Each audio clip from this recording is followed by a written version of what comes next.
L'année 2017 a été marquée dans un premier temps par notre projet associatif qui a été amélioré dans la mesure où désormais l'action de Proméville intègre la dimension européenne de la médiation sociale.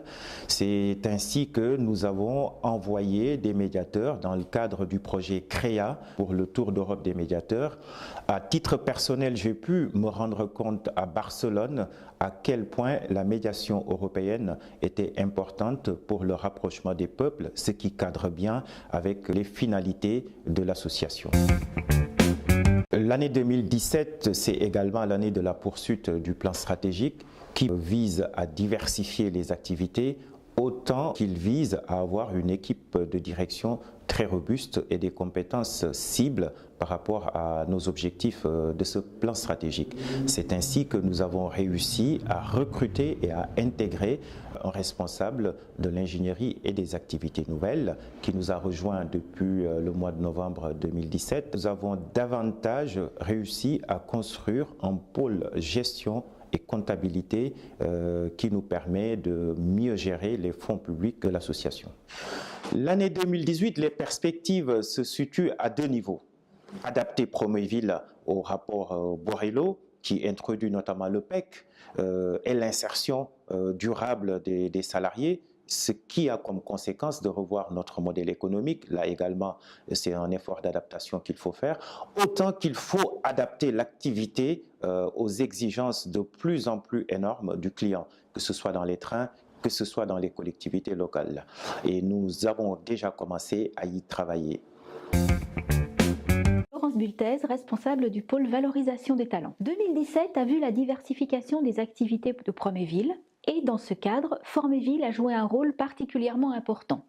En effet, nous nous sommes attachés tout au long de cette année à développer Forméville. Nous avons également développé les formations de Proméville de façon à offrir un catalogue de formations élargi. Forméville a également entamé un nouvel axe de son développement visant à faire reconnaître la formation que nous proposons au niveau national. Nous avons poursuivi l'internalisation de l'accompagnement de nos médiateurs avec une chargée d'accompagnement qui est allée rencontrer les médiateurs sur les sites et qui a obtenu d'excellents résultats. En 2017, plus de 71% des personnes qui ont quitté les effectifs de Proméville ont trouvé une solution d'emploi ou de formation. Nous allons poursuivre le développement de Forméville avec un envoi de notre catalogue de formation auprès de notre fichier client de façon à trouver d'autres marchés de formation. Élodie Barthélémy, assistante de direction de Monsieur Thiam, directeur général de Proméville. J'ai le rôle de pivot entre le directeur général et les différents pôles de l'équipe de direction, avec un rôle de médiatrice pour une bonne circulation des informations et une mise en exécution plus efficace. Mon rôle est d'apporter de l'oxygène à Monsieur Thiam afin qu'il puisse se concentrer sur la réflexion qu'exige le plan stratégique en consolidant les différentes procédures existantes. Par exemple, en 2017, nous avons acquis une grande professionnalisation dans l'élaboration des appels d'offres. Nous sommes donc dans l'année des procédures afin de consolider la professionnalisation de l'organisation de Proméville. Toute cette consolidation et organisation permettra plus de fluidité pour l'année 2018. J'ai également un rôle de pivot entre la direction générale et les membres du conseil d'administration, notamment avec la préparation des dossiers des réunions de bureau, des conseils d'administration et d'assemblée générale en lien avec Eliane Keguiner, secrétaire du conseil d'administration. Stella Itoumou, je suis responsable du pôle production chez Proméville. Alors, sur le bilan 2017, nous avons obtenu des réussites et succès, notamment sur le lancement de la tenue bleue sur le TER Bourgogne et TER Beauvais, dans le but d'harmoniser les tenues dans l'ensemble des lignes. Les médiateurs de la ligne D, en particulier, ont participé au challenge GIF Médiation en collaboration avec la SNCF en décembre 2017. Nous avons également mis en place le lancement d'iForge V2 en juillet dans le but d'envoyer des mails en temps réel aux partenaires pour améliorer notre prestation. La remise en place des contrôles qualité sur nos lignes Proméville, nous avons consolidé une relation de confiance avec nos partenaires sur les lignes Transilien et également sur le TER Bourgogne et sur le TER Beauvais.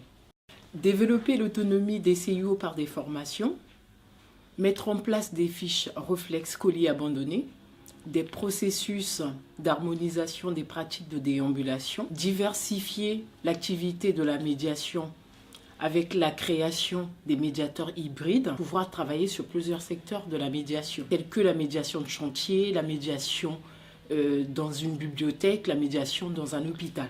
Accompagner les médiateurs vers la médiation de chantier de la ligne du TZN4. Former les CIO sur la relation partenariale. Pourquoi la médiation à Courbevoie? On a quand même 8 médiateurs de nuit, sachant qu'on a commencé avec 4 médiateurs il y a à peu près en 2015. On a doublé l'effectif, on a changé la plage horaire, on a rajouté 2 heures de plus, parce qu'on a eu des résultats.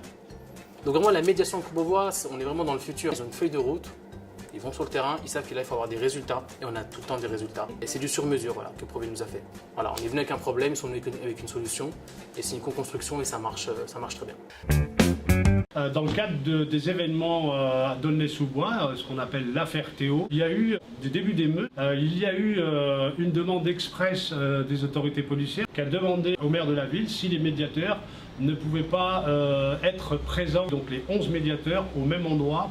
On a fait en sorte de baisser la tension. Nous avons intensifié ce genre de discussion. Notre mobilisation a payé parce que la tension est assez retombée très vite. La médiation est une action professionnelle, pas facile à conduire. Une équipe comme celle-là réussit à obtenir des résultats comme ça, évidemment, il faut les féliciter. Leur reconnaissance, leur implication sur le terrain et leur reconnaissance par les divers acteurs du quartier est tout à fait important. Marine Riant, en charge du pôle ingénierie et des activités nouvelles chez Promeville. Le pôle ingénierie s'inscrit dans le plan stratégique comme une opportunité de développement et de diversification de la production. Il travaille à la valorisation, à la capitalisation et à la modélisation du savoir-faire de Promeville en matière de production, de formation et d'insertion. Compte tenu de l'évolution des attentes des partenaires et des donneurs d'ordre, Promeville se doit de faire preuve d'innovation au plus près des besoins exprimés par les territoires et les partenaires. L'objectif étant de proposer des prestations allant de l'analyse des territoires au diagnostic des dispositifs de médiation sociale. La diversification se traduit par une veille des appels d'offres publiés afin d'identifier les attentes des marchés et adapter nos réponses techniques à des marchés de plus en plus complexes. Dans le cadre de ma prise de poste, j'ai également rencontré les équipes de terrain afin de repérer leurs propres projets d'innovation et de développement. Cette diversification s'accompagne de la reconnaissance de Promeville par les institutions grâce à un travail de lobbying et de communication. Frédéric Mermoz et je suis responsable informatique et téléphonie. En tant que responsable de ce service, j'ai à gérer une centaine de smartphones et de lignes téléphoniques et une soixantaine de PC. L'année 2017 a été pour Promeville, entre autres, l'année de l'internalisation du service informatique. Et cette vue de l'intérieur a permis de mieux gérer les besoins. La sensibilisation des utilisateurs à leur outil de travail, la consolidation des relations avec les fournisseurs tels que SFR, Canon ou encore Amplitude pour les logiciels Sage ont été comme les deux colonnes de toutes les actions qui ont été entreprises pour aboutir à une rationalisation des besoins. En relation directe avec M. Thiam, j'ai pu optimiser les ressources techniques et maîtriser leurs coûts, tout en apportant aux utilisateurs un service beaucoup plus personnalisé et efficace. La mise en place de procédures et d'outils collaboratifs a permis non seulement d'apporter de la souplesse quant au flux d'informations, mais aussi du confort pour les utilisateurs. En 2018, il faudra consolider l'organisation mise en place, mais aussi être très attentif. Car au sein des villes intelligentes, la révolution numérique, telle que le big data, les objets connectés, la réalité augmentée ou encore l'intelligence artificielle, va bouleverser les pratiques urbaines. Promeville se doit non seulement de coller à cette révolution, mais d'être aussi force de proposition quant à ces pratiques. Et aussi, in fine, de répondre à la satisfaction du client. Sabine Verslip, responsable de la comptabilité et la gestion. Je vais vous présenter les chiffres de l'année 2017. Donc en premier lieu, le total des produits de cette année a été de 7 792 590 000 €. avec un total de charges de 7 470 298 €. Nous avons donc un excédent de 322 292 € comptables.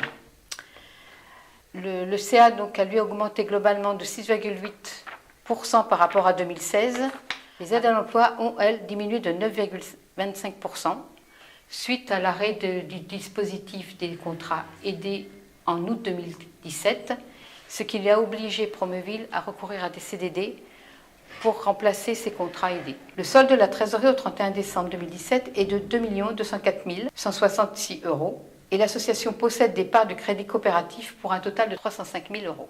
Nous n'avons pas eu de participation salariale cette année. Le moment est venu maintenant de conclure ce rapport d'activité. J'espère comme moi que vous avez trouvé l'année 2017 très riche en événements. Ce que nous avons fait n'aurait pas été possible sans l'aide, sans l'assistance des membres du conseil d'administration et de tous les adhérents de Promoville. C'est ça une association, c'est une alchimie heureuse entre bénévoles et salariés.